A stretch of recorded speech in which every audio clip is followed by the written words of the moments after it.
నమస్తే TV 45 news కి స్వాగతం. ముందుగా బులెటిన్ లో హెడ్లైన్స్. తెలంగాణ భవన్లో మౌలానా అబ్దుల్ కలాం ఆజాద్ జయంతి వేడుకలు. అసెంబ్లీలో బడ్జెట్ ప్రవేశపెడుతున్న ఆర్థిక మంత్రి పయ్యావుల కేశవ్. నైపుణ్యం కలిగిన యువత మన అతిపెద్ద శక్తి అవుతుంది, ప్రధానమంత్రి నరేంద్ర మోదీ. రాజమండ్రి నుండి మాజీ MP Shri Margani Bharat press meet నిర్వహించారు. ఫోన్ ట్యాపింగ్ కేసులో కీలక పరిణామం, మాజీ ఎమ్మెల్యేకు నోటీసులు. డీటెయిల్స్ చూస్తే తెలంగాణ భవన్లో మౌలానా అబ్దుల్ కలాం ఆజాద్ జయంతి వేడుకలు. Dynamic working president KT Ramarao साहब, हमारे साबिका स्पीकर मदरसुन चारी साहब जो काउंसिल के फ्लोर लीडर है, सुनीता लक्ष्मण रेड्डी साहब मिनिस्टर साहब, MLA साहब, कार्तिक रेड्डी साहब और शर्मन साहब, हमारे सोहेल भाई साहब, सलीम भाई साहब, फसी भाई साहब, इम्तियाज साहब, मोहित खान साहब, जमील साहब, हमारे तमाम जितने डैश पर बैठे हुए मेरे तमाम भाइयों, यकीनन आज का दिन हमारे लिए बड़ा अजीम दिन है। आज मौलाना अबुल कलाम आज़ाद साहब का यूं में पैदाइश है। वो यहाँ नहीं मक्के में पैदा हुए थे 1888 में, और उन्हें हिंदुस्तान आना था। हिंदुस्तान की आज़ादी में उन्होंने बहुत बड़ा रोल अदा किया। मैं समझता हूँ मौलाना अबुल कलाम आज़ाद साहब को गांधी जी भी, नेहरू साहब भी बहुत इज्जत करते थे, और उनका एक ही मकसद था हिंदुस्तान को आज़ादी दिलाना, उसके साथ सारे हिंदुस्तानियों को तालीम देना। जिस मुल्क में तालीम दी जाती है वही कौम तरक्की कर सकती है। मगर उनका जो बेड़ा था उसे अमलावरी देने वाले हमारे महान और महात्मा लीडर KCR साहब। हिंदुस्तान के किसी स्टेट में रेजिडेंशियल स्कूल नहीं थे। कांग्रेस ने यहाँ पर तकरीबन 56 साल हुकूमत की, तेलुगु देशम ने 18 साल हुकूमत की, दोनों मिलकर 65 साल में 12 रेजिडेंशियल स्कूल नहीं डाल सके, उसमें भी तादाद नहीं के बराबर थी।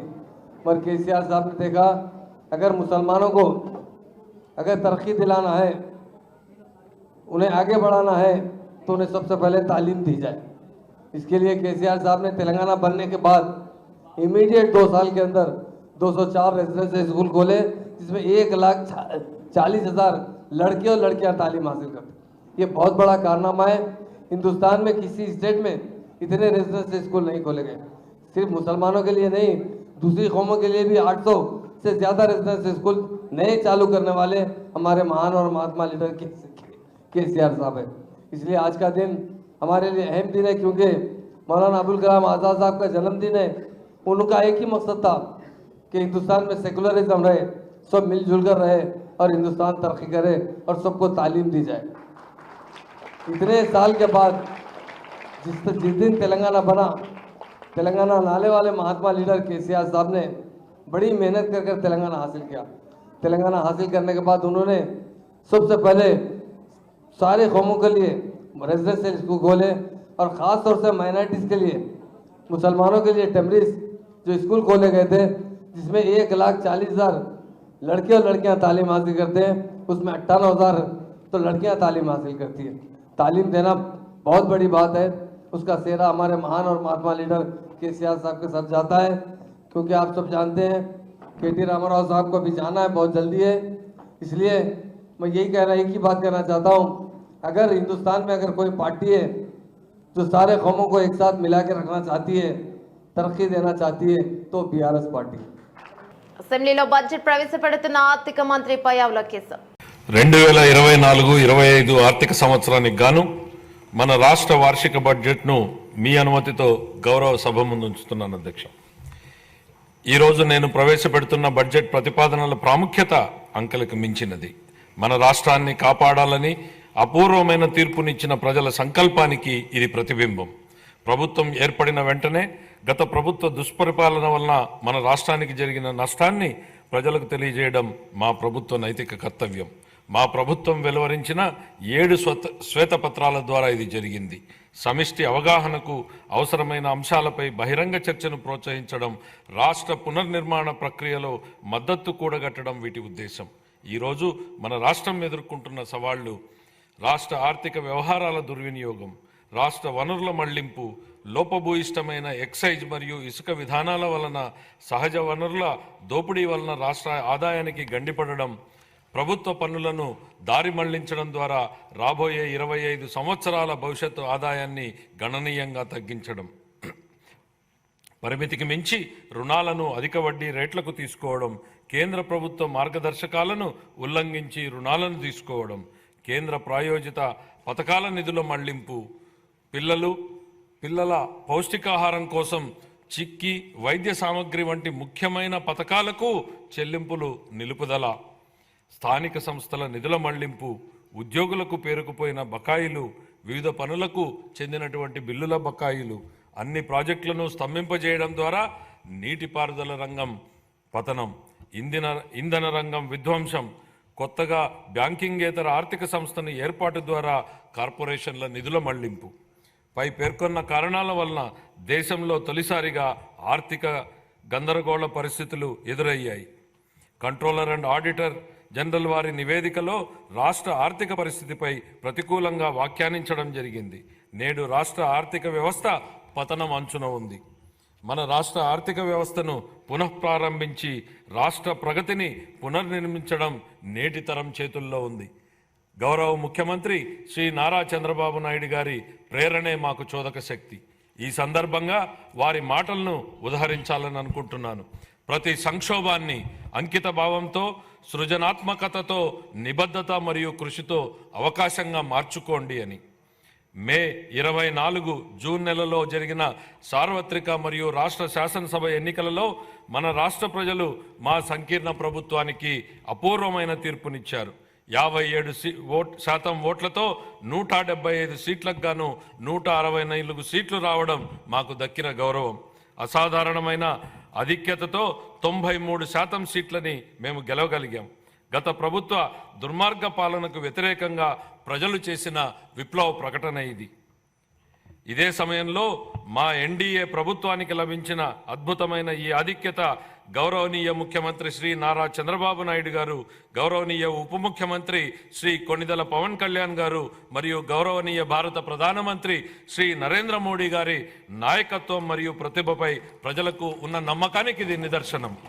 నైపుణ్యం కలిగిన యువత మన అతిపెద్ద శక్తి అవుతుందని ప్రధానమంత్రి నరేంద్ర మోదీ అన్నారు. भगवान श्री स्वामीनारायण ने हमें बताया है कि बड़े लक्ष्य कठोर तप से हासिल होते हैं. उन्होंने हमें बताया राष्ट्र को निर्णायक दिशा दिखाने की क्षमता युवा मन में होती है. उन्होंने हमें सिखाया कि युवा राष्ट्र का निर्माण कर सकते हैं और करेंगे. इसके लिए हमें सशक्त, समर्थ और शिक्षित युवाओं का निर्माण करना होगा. विकसित भारत के लिए हमारे युवा सशक्त होने चाहिए. स्किल्ड युवा हमारी सबसे बड़ी ताकत बनेंगे. हमारे युवाओं की ग्लोबल डिमांड और बढ़ने वाली है. आज मैं विश्व के जिन जिन नेताओं से मिलता हूं, ज्यादातर नेताओं की अपेक्षा रहती है कि भारत के युवा, भारत का स्किल्ड मैन पावर, भारत के आईटी सेक्टर के नौजवान उनके देश जाएं, उनके देश में काम करें. पूरा विश्व भारत के युवाओं के सामर्थ्य से आकर्षित है. ये युवा देश ही नहीं बल्कि विश्व की जरूरतें भी पूरी करने के लिए तैयार होंगे. इस दिशा में भी हमारे प्रयास राष्ट्र निर्माण में बहुत सहायक होंगे. రాజమండ్రి నుండి మాజీ MP Shri Margani Bharat press meet నిర్వహించారు. ప్రజలకి మీరు పక్షాన నుంచుంటున్నారా? ఖచ్చితంగా ప్రతిపక్షం అన్నప్పుడు మేము ప్రజల పక్షాన నుంచుని గొంతెత్తుతామండి. తప్పే ఉందండి ఇందులో? మీరు సూపర్ 6 హామీలు అన్నారు, పిల్లలు స్కూల్స్కి వెళ్తున్నారు, అమ్మఒడి మేము గతంలో టైంకి జగనన్న డబ్బులు ఇచ్చేవాడు, మీరేదో తల్లికి వందనం అన్నారు, ఎక్కడ ఇస్తా ఉన్నారు? ప్రతి తల్లికి ఇస్తా అన్నారు. ఎంతమంది పిల్లలు ఉంటే అంతమంది పిల్లలకి ఇస్తా అన్నారు. మీరు ఇవ్వలేదు కదా. దాని గురించి మేము గొంతెత్తుతుంటే ఏం తప్పు ఉందండి? ఇప్పుడు కాలేజ్ పిల్లలు అందరూ కూడా డిగ్రీలకు కానీ లేకపోతే ఇంజనీరింగ్లు కానీ వివిధ కాలేజీల్లో ఆల్రెడీ వాళ్ళు రన్నింగ్ ఇయర్ అకాడమిక్ ఇయర్ నడుస్తూ ఉంది. మరి వాళ్ళకి ఫీజులు కట్టాలి. గతంలో విద్యా దీవెన, వసతి దీవెన జగన్మోహన్ రెడ్డి గారు ఇచ్చేవారు. ముఖ్యమంత్రి కింద ఉన్నప్పుడు విడతల వారీగా ఇచ్చేవారు. మరి మీరు ఎందుకు చేయట్లేదు? దాని గురించి ప్రశ్నిస్తే జైల్లో పెడతారా? దేనికి జైల్లో పెడతారండి? ఎందుకు జైల్లో పెడతారండి? పాపం ఇంటూరు రవికిరణ్ అని చెప్పి ఆయన్ని మొత్తం ఆంధ్రప్రదేశ్లో ఎన్ని పోలీస్ స్టేషన్లు ఉంటాయో అన్ని పోలీస్ స్టేషన్లు తిప్పుతున్నారు. ఇప్పుడు రాజమండ్రి వచ్చారట, మేమందరం పరామర్శకు వెళ్తాం. అసలు మేము అడుగుతాం, అసలు రాజమండ్రి స్టేషన్లో ఉన్నారా? పాపం వాళ్ళు భార్యా పిల్లలు వాళ్ళందరూ కూడా పాపం తిరుగుతూ ఉన్నారు. మొత్తం అన్ని స్టేషన్లు, రాష్ట్రంలో ఎన్ని స్టేషన్లు ఉన్నా అన్ని స్టేషన్లు తిప్పుతున్నారు. అంటే దేనికి అని అడుగుతున్నా. ఇది ఏమన్నా ఉగ్రవాదా? సోషల్ మీడియాలో పోస్టులు పెడితే ప్రభుత్వం చేసే తప్పిదాల గురించి ప్రశ్నిస్తే గొంతు నొక్కుతారా? ఇదెక్కడ న్యాయం అండి? ఖచ్చితంగా నేను చెప్తా ఉన్నా, సోషల్ మీడియా ప్రజల పక్షాన నుంచోండి, ప్రజల పక్షాన మాట్లాడదాం, గొంతెత్తి లేవనెత్తుదాం. జగన్మోహన్ రెడ్డి గారు ప్రతి ఒక్కళ్ళని కూడా ఎవరైతే సోషల్ మీడియాలో అక్రమంగా కేసులు పెట్టారో వాళ్ళు ఎవరిని కూడా మర్చిపోరు. మీకు ఒక్కటే ఉదాహరణ చెప్తా ఉన్నా. నందిగాం సురేష్ గారు, ఆయన ఒక సాధారణమైన రైతు, ఫోటోగ్రాఫర్ కింద పనిచేశాడు. మరి ఆయన్ని అక్రమంగా అరెస్టులు చేశారు అని ముఖ్యమంత్రి, అప్పుడు ప్రతిపక్ష నాయకుడిగా జగన్మోహన్ రెడ్డి గారు వెళ్ళి స్టేషన్కి వెళ్ళి పరామర్శించి ఆయన్ని సాధారణమైన వ్యక్తిని తీసుకొచ్చి ఎంపీని చేశారు. సోషల్ మీడియా వారియర్స్ ఎవ్వరికి కూడా అన్యాయం జరగదు. ఖచ్చితంగా ముఖ్యమంత్రి గారు ప్రతి ఒక్కళ్ళని కూడా గుర్తుపెట్టుకుంటారు, మీకు తగు న్యాయం చేస్తారని కూడా ఈ సందర్భంగా తెలియపరుస్తున్నా. ఇది కాకుండా మా పాపం వాలంటీర్స్ అండి, మరి 10,000 ఇస్తామని చెప్పి మరి సుమారుగా 4 లక్షల మంది వాలంటీర్లకి ఆశ చూపించి వాళ్ళని ఏం చేశారండి? గాలికి వదిలేశారు. పాపం వాళ్ళు సచివాలయాల చుట్టూరు తిరుగుతూ ఉన్నారు. మరి వాళ్ళకి ఏంట్రా అంటే ఏం లేదు, మొండి చేయి చూపించారు. మరి ఇది అన్యాయం కాదా? ఇది మోసం కాదా? దీని గురించి మాట్లాడితే జైల్లో పెడతారా?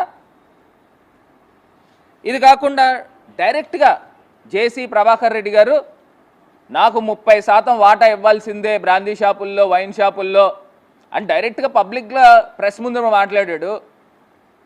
వెండి తెరపై నిన్న మొన్నటి వరకు ప్రేమ కథలు రాజమేలాయి. చాలా మంది హీరోలు ప్రేమ కథలతోనే తెరకి పరిచయం అయ్యారు. సినిమాలు చూసే వారిలో యూత్ ఎక్కువ, వాళ్ళకి కనెక్ట్ అయ్యే లవ్ స్టోరీస్ చేస్తే మినిమం వసూలు ఎక్కడికి పోవు అనే ఒక నమ్మకం మేకర్స్ కి ఉండేది.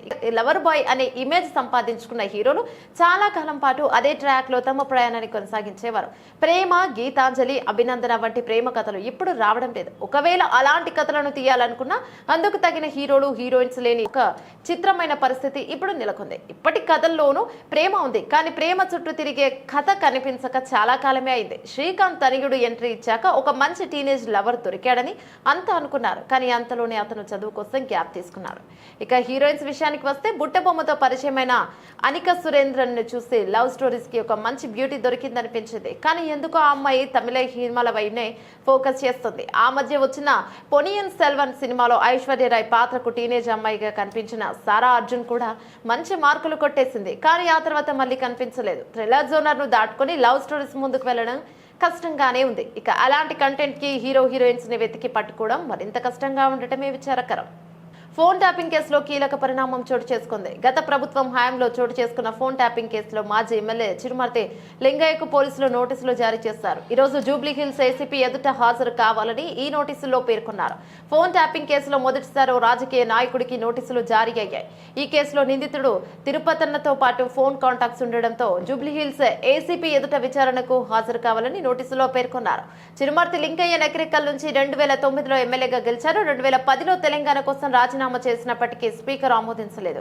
2011లో మరోసారి రాజీనామా చేశారు. 2018లో కాంగ్రెస్ నుంచి ఎమ్మెల్యేగా గెలిచిన లింగయ్య ఆ తర్వాత బీఆర్ఎస్ లో చేరారు.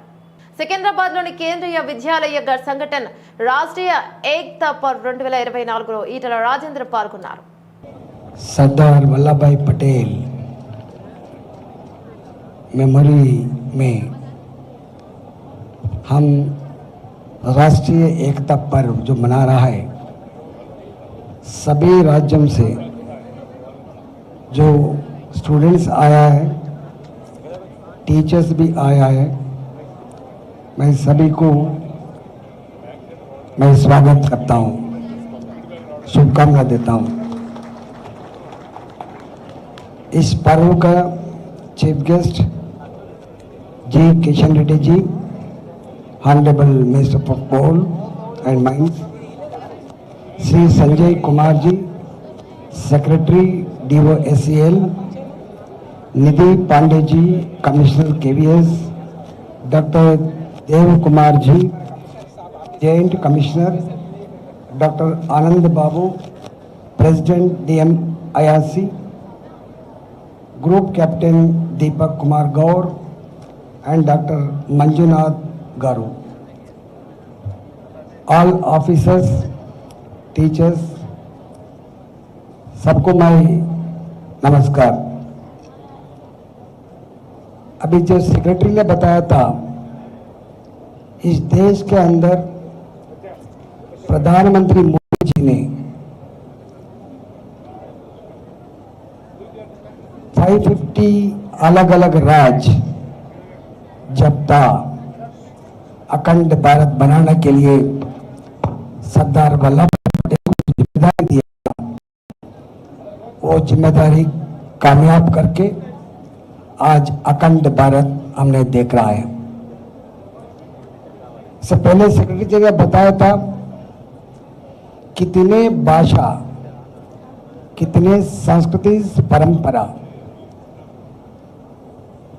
अलग अलग राज्य का संस्कृति, अलग अलग क्षेत्र का जो आचार व्यवहार हमने देखा है।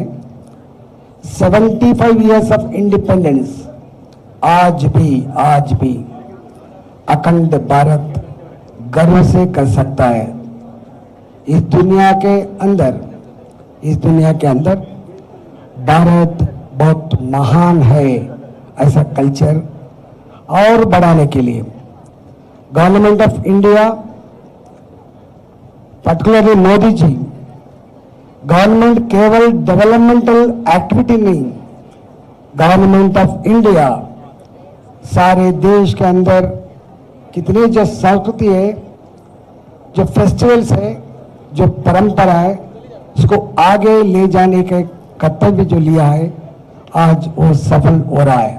హలహర్వి మండలం విరుపాపురం గ్రామంలో బలగోటి బసవేశ్వర స్వామి ఆలయంలో నేడు గోపురం పై భాగాన కలశ ప్రతిష్టాపన మరియు ధ్వజస్తంభ ప్రతిష్ఠించడం కార్యక్రమానికి ముఖ్య అతిథులుగా ఆలూరు టీడీపీ ఇన్ఛార్జి వీరభద్రగౌడ్ మరియు పలువురు పీఠాధిపతులు ఈ కార్యక్రమంలో భాగస్వాములవడం జరిగింది। సందర్భంగా వీరభద్రగౌడ్ మాట్లాడుతూ విరపాపురం గ్రామ సమీపంలోని బొలగొటి గ్రామంలో వెలిసిన శ్రీ బసవేశ్వర స్వామి ఆలయంలో నేడు మంగళహారతి పూజా హోమం, కలశ త్రిపస్థాపన, ధ్వజస్తంభ ప్రతిష్టాపన పీఠాధిపతుల సమక్షంలో వేద మంత్రాలు మధ్యన ప్రతిష్ఠించడం చాలా సంతోషంగా ఉందని, ఇది చాలా పురాతనమైన ఆలయం అని, ఆలయ అభివృద్ధి కొరకు నా వంతు సహకారం ఎప్పుడు ఉంటుందని, ఈ బలగొటి బసవేశ్వర ఆలయం యొక్క ప్రత్యేకత ప్రతి సోమవారం ఎద్దులకు ప్రత్యేక పూజలు చేస్తారని, ఆ రోజున పొలం పనులకు ఎద్దులను తీసుకొని వెళ్లరని, వాటికి విశ్రాంతి ఇస్తారని తెలిపారు।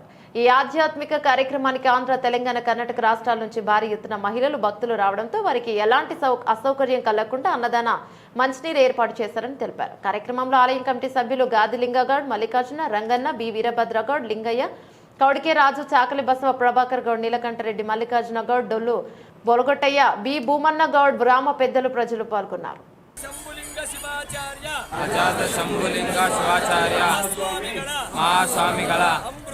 అమృత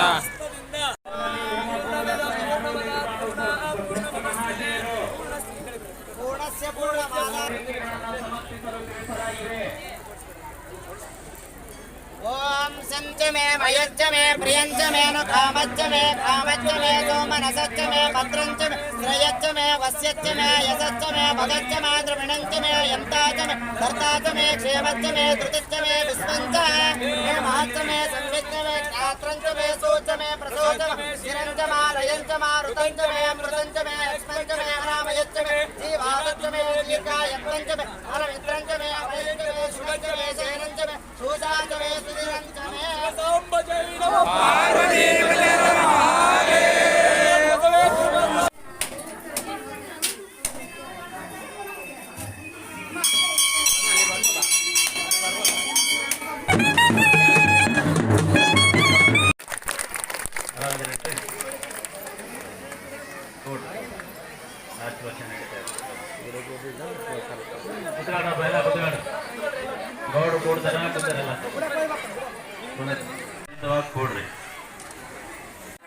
ಮತ್ತು ಈ ಕಾರ್ಯಕ್ರಮಕ್ಕೆ ಬಂದಂಥ ಭಕ್ತಜನರಲ್ಲಿ ಸುತ್ತಮುತ್ತ ಗ್ರಾಮದಿಂದ ಬಂದಂಥ ಭಕ್ತಜನ ಒಂದು ಪವಿತ್ರ ಎಂಬುದೊಂದಿರುತ್ತೆ.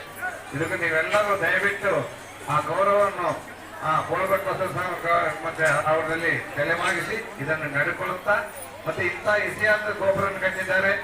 ಆಗಲಿ ಗ್ರಾಮಸ್ಥರು ಹೇಳ್ತೀನಿ, ಇಲ್ಲಿ ದಾರಿ ಬರ್ಲಿಕ್ಕೆ ಸಿಂಗಲ್ ವೇ ಇದೆ. ಜಗದಾದಿ ಜಗದ್ಗುರು ಪಂಚಾಚಾರ್ಯರಾಜಕಿ ಜೈ, ಶಟಸ್ಥಲ ಚನ್ನವೀರ ಶಿವಾಚಾರ್ಯ ಮಹಾರಾಜ್ ಕಿ ಜೈ. ತಥಾಸ್ತು. ಎಲ್ಲರ ಕಡೆ ನೋಡ್ರಿ, ದಯವಿಟ್ಟು ಎಲ್ಲರೂ ಕುತ್ಕೊಳ್ರಿ.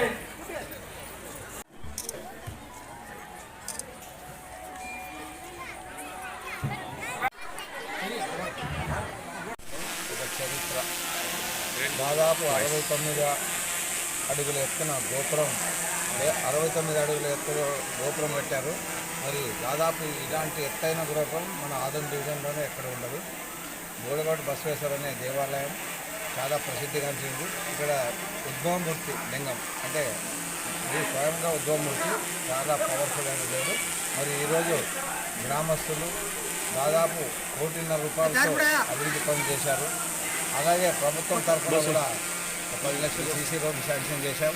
దేవస్థానం నుంచి ఊరు వరకు కూడా సీసీ రోడ్లు వేయడానికి ప్రత్యేక చర్యలు తీసుకుంటాం. ఎందుకంటే చాలా ఇరుకుగా ఉంది రోడ్డు. 12 అడుగుల రోడ్డు అయితే ఉంది, కానీ 40 అడుగుల కంపు చెట్లు మొలిచాయి. అవన్నీ తీసి దాదాపు సీసీ రోడ్డు చేస్తే, ఎందుకంటే ఇంత ప్రసిద్ధిగాంచిన దేవాలయం దాదాపు మన ఆలోచనలు ఎక్కలేదు కాబట్టి ఈ గ్రామంలో ఉండే ఈ దేవస్థానాన్ని అభివృద్ధి చేయాలనే సంకల్పం మేము కూడా చేసుకున్నాం. ఖచ్చితంగా ఇక్కడ సీసీ రోడ్లు అయితేనే, డ్రింకింగ్ వాటర్ అయితేనే, ఏవైతే కూడా ఫెసిలిటీస్ మనం ప్రభుత్వం నుంచి అందిస్తామో అలాంటివన్నీ కూడా చేస్తామని. ఇంకో మరో విశేషం ఏంటంటే, ప్రతి సోమవారం ఇక్కడ ప్రతి ఇంట్లో నుంచి ఒక భక్తుడు కంపల్సరీగా వచ్చి దర్శనం చేసుకుని పోతాడు. అదేవిధంగా ఆదివారాలు సెలవులు ఎలా ఉంటాయో జనాలకి, అంటే మనుషులు మన ప్రాణులకు ఎలా ఉంటాయో అదేవిధంగా ఇక్కడ ఎద్దులకి సోమవారం సెలవులాగా ఒకటి విచిత్రమైన ఉంది. ఎందుకంటే ఎంత అర్జెంట్ పని ఉన్నా కూడా ఆ రోజు ఎద్దులు కట్టరు. ఎద్దులనంతా కడిగి పూజ చేసి ఇక్కడ కూడా కొంతమంది వీలైతే ఇక్కడ కూడా తెచ్చి పూజ చేసుకుని పోతారు. ఇది ఒక విశిష్టత, ఇదే ఈ ఊరి ప్రత్యేకత. సోమవారం గడియాలు పోరు, ఎద్దులు ఎక్కడ బయటికి తీసుకుని పోరు, పూజ చేస్తారు ఎద్దుల్ని. అంటే బోడగోట బసవేశ్వర అనే ప్రాముఖ్యత అంత ఉందని కూడా తెలియజేస్తారు.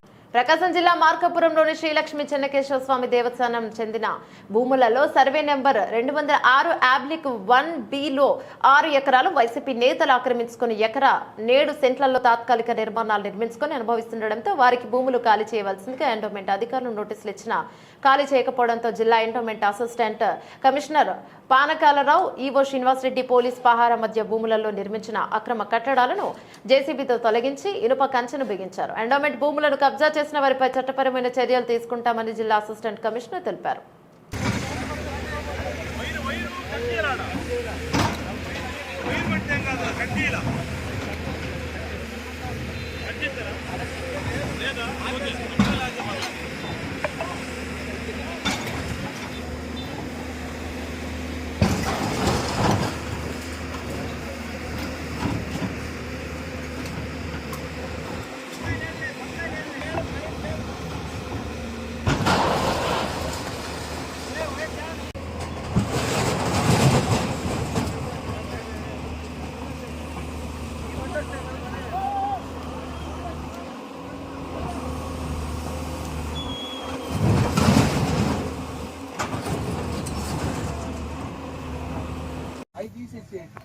ఈ లారీలో మొత్తం బయట పెట్టమను.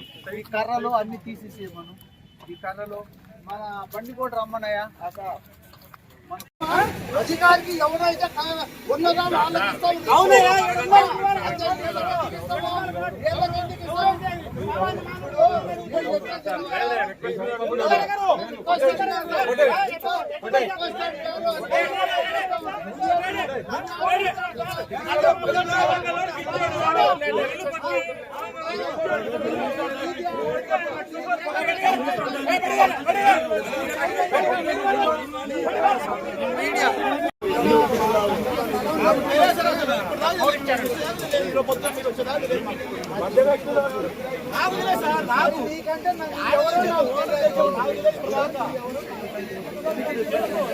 పక్క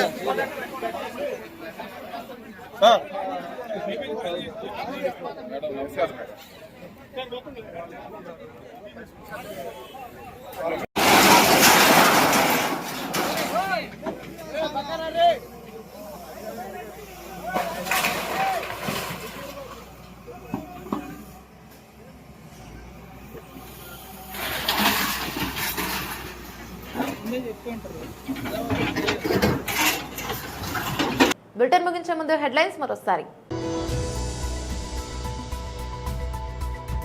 తెలంగాణ భవన్లో మౌలానా అబ్దుల్ కలాం ఆజాద్ జయంతి వేడుకలు. అసెంబ్లీలో బడ్జెట్ ప్రవేశపెడుతున్న ఆర్థిక మంత్రి పయ్యావుల కేశవ్. నైపుణ్యం కలిగిన యువత మన అతిపెద్ద శక్తి అవుతుంది, ప్రధానమంత్రి నరేంద్ర మోదీ. రాజమండ్రి నుండి మాజీ MP Shri Margani Bharat press meet నిర్వహించారు. ఫోన్ ట్యాపింగ్ కేసులో కీలక పరిణామం, మాజీ ఎమ్మెల్యేకు నోటీసులు. ఇవి బులెటిన్లోని అప్డేట్స్. మరో బులెటిన్లో మళ్ళీ కలుసుకుందాం. అంతవరకు సెలవు, నమస్తే.